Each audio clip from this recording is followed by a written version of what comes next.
I think growing up here, my grandfather kind of instilled in us that it was our role, it was our responsibility to take care of the animals, be good stewards of the land, and to maintain it. I was interning at Midland Bull Test, working with their GrowSafe system, and I knew something had to change. So that was when we really started focusing on efficiency.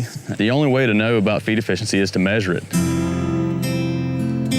So I put the GrowSafe system in 2008.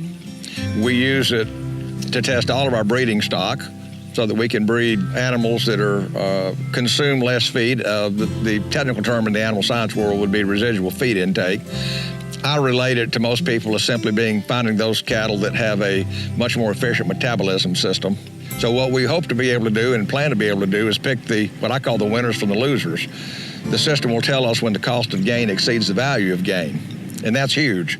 The real freebie in the cattle industry is efficiency. Cattle that will eat less and perform at the same or a higher level than other cattle. I mean, when you look at the fact that we have less and less arable land every day, more and more people to feed, and less ground to grow it on, being able to do more with it is going to be the utmost importance in the next 50 to 100 years. I mean, we're going to be looking at doubling the Earth's population, and we have to figure out a way to feed them. I guess to put it simply, what we're looking for is bulls that gain a lot on a little bit of feed. And we're using residual feed intake, and I think most of the people that are connected with GrowSafe are using that.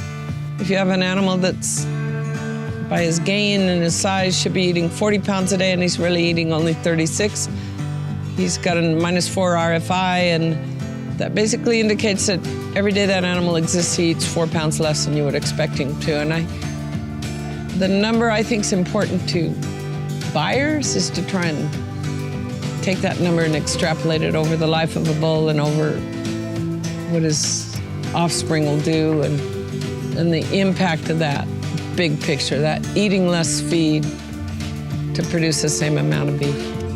When I produce seed stock that go out into the mainstream commercial industry, the intent is to be able to sell folks bulls that will help improve their bottom line, that will make their operations profitable, and will help keep them in business.